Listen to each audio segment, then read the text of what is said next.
Hello दोस्तों, हमारा channel school वाला स्टडी में आपका स्वागत है।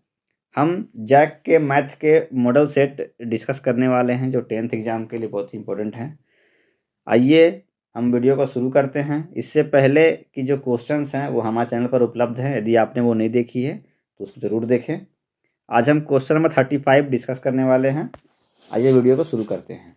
क्वेश्चन नंबर 35 देखिए क्वेश्चन क्या बोल रहा है। ये भी 2 नंबर का क्वेश्चन है। बोल रहा 28 सेंटीमीटर त्रिज्या वाले वृत्ताकार तार को मोड़कर एक वर्ग बनाया गया, तो वर्ग की भुजा की लंबाई ज्ञात कीजिए। ठीक है, मतलब हमारा एक वृत्त है, वृत्ताकार तार से वृत्त बनाया गया। ठीक है, और इसका त्रिज्या दिया हुआ है, ये दिया हुआ है हमारा r बराबर 28 सेंटीमीटर। फिर क्या बोल रहा है, इस तार को मोड़कर क्या बनाया गया, एक वर्ग बनाया गया। देखिए एक वर्ग बना लेते हैं हम। क्या बनाया गया, इस तार को मोड़कर एक वर्ग बनाया गया। आइए एक अच्छा से बनाते हैं वर्ग। देखिए इस क्या किया गया, इस तार से एक बनाया गया वर्ग। तो बोल रहा है कि उस वर्ग की भुजा मतलब ए निकालनी है हमको कि ये एक हमारा क्या होगा, वर्ग की भुजा की लंबाई क्या होगी। देखिए तो जो इसका जो परिधि होगा, जो तार की जो लंबाई होगा वो इस वर्ग का परिमाप के बराबर होगा। होगा ना, क्योंकि इसी तार से बनाया गया। इसको तो खोल दें हम, फिर से एक वर्ग बनाए तो ही ना बनेगा।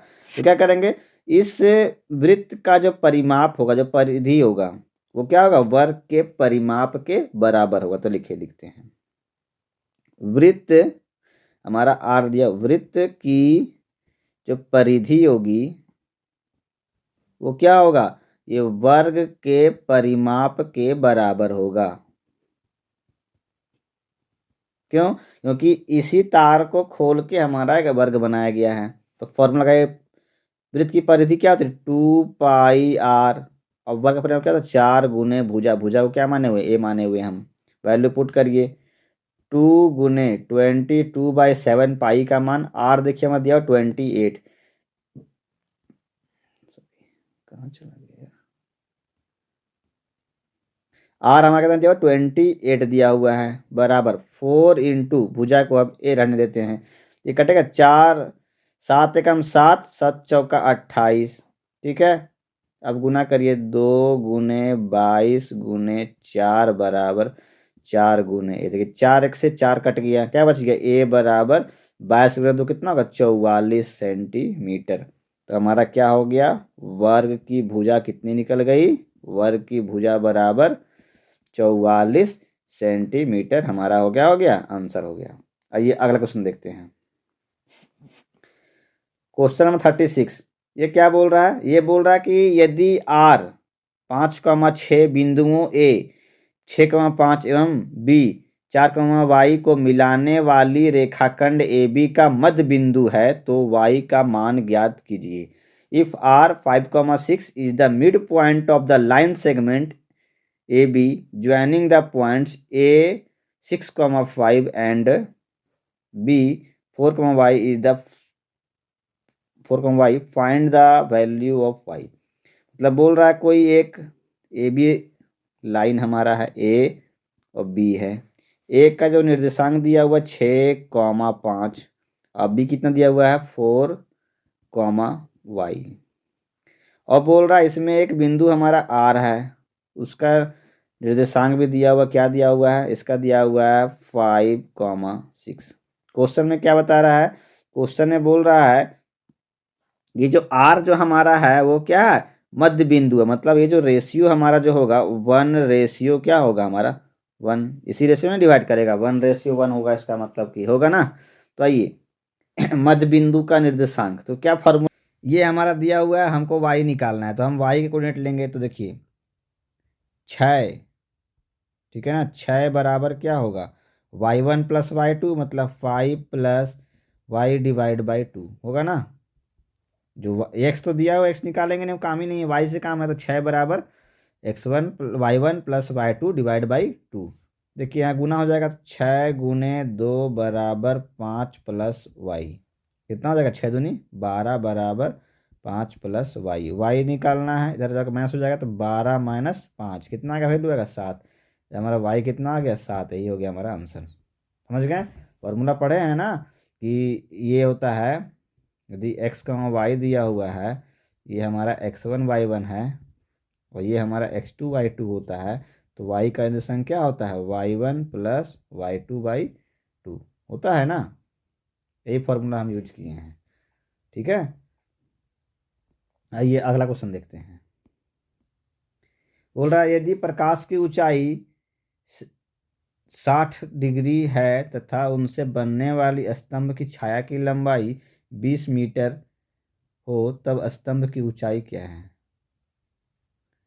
स्तंभ की ऊंचाई, ये प्रकाश की ऊंचाई नहीं होगा, प्रकाश का उन्नयन कोण होगा। ठीक है, ये प्रकाश का क्या दिया हुआ है, उन्नयन कोण दिया हुआ है। प्रकाश का उन्नयन कोण, क्वेश्चन टाइप हो गया है। ये प्रकाश का उन्नयन कोण है 60 डिग्री। ठीक है, ऊंचाई नहीं है, ये गलत लिखा हुआ है। यहाँ पर क्या होगा, उन्नयन कोण 60 डिग्री है और इनसे बनने छाया की लंबाई कितनी है 20 मीटर है, तब स्तंभ की ऊंचाई ज्ञात करनी है। मतलब ये रहा एक राइट एंगल ट्रायंगल हम बनाते हैं पहले। ठीक है, इसमें ये हमारा कोण 90 डिग्री होगा। ठीक है, हमको स्तंभ देखिए ए बी सी, हमको ये स्तंभ की लंबाई, ये हमारा ए बी क्या एक स्तंभ है, उसकी छाया की लंबाई दी हुई है 20 सेंटीमीटर। और क्या दिया हुआ है, ये उन्नयन कोण दिया हुआ है 60 डिग्री। हमको निकालना क्या है, यही प्रकाश की स्तंभ जो है, ये हमारा स्तंभ ए बी है, उसकी ऊंचाई निकालनी है। इसको हम मान लिए एक्स। देखिए ए बी हम यहाँ क्या माने हैं, स्तंभ की ऊंचाई, स्तंभ की ऊंचाई ये हम माने हैं एक्स। ये उसका छाया का लंबाई 20 ही छाया बनेगा। जब सूर्य यहाँ पर होगा तो छाया उसका बनेगा ना 20 ही मेरा, ये सूर्य हमारा यहाँ से आ रहा है, छाया यहाँ बनेगा, है ना। तो ये लगाते हैं tan थीटा, है ना, tan 60 डिग्री क्या होगा, tan थीटा देखिए ये हमारा लंब, ये आधार, मतलब ए बी बटा बी सी, वैल्यू रख दीजिए। tan 60 वैल्यू कितना होता है √3। ए बी हमको निकालना है, बी सी कितना दिया हुआ है 20, गुना कर दीजिए, ये बराबर क्या होगा 20 गुने √3। यहाँ से क्या हो जाएगा 20 √3 मीटर, यही तो हो गया। एक्स हमारा क्या था, स्तंभ की, लिख देंगे लास्ट में, स्तंभ की ऊंचाई, यही तो निकालना था हमको, स्तंभ की ऊंचाई कितना हो गया 20 √3 मीटर। समझ गए? ठीक है, ये हमारा स्तंभ ए बी है, इसकी छाया बनी है हमारी 20। हमको ये स्तंभ का निकालना है ऊंचाई, ये छाया की लंबाई हमारे 20 दी हुई थी। tan थीटा का फॉर्मूला लगा दिए, लंब बटा आधार, सॉल्व कर लिए, आंसर आ गया 20 √3। आइए अगर देखते हैं अगला क्वेश्चन। बोल रहा किसी घन के विकर्ण की लंबाई 6 √3 सेंटीमीटर है, तो इसके संपूर्ण पृष्ठ का क्षेत्रफल क्या होगा? घन दिया हुआ है ना, घन, तो घन का विकर्ण का लंबाई का फॉर्मूला क्या होता है बताइए, पढ़े होंगे फॉर्मूला। देखिए घन का विकर्ण, घन का विकर्ण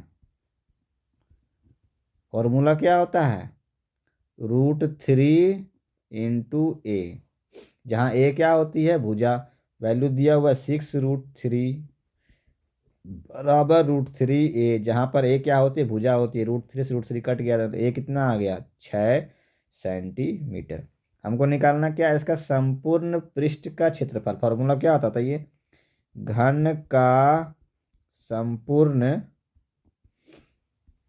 पृष्ठीय क्षेत्रफल, फॉर्मूला कितना होता है 6 × भुजा का स्क्वायर, ए भुजा होता है, भुजा का ए का स्क्वायर, तो 6 गुने 6 का स्क्वायर, तो 6 गुने कितना करेंगे 6 का स्क्वायर तो 36 होता है, गुना कर दे कितना होगा 216 सेंटीमीटर स्क्वायर। समझ गए?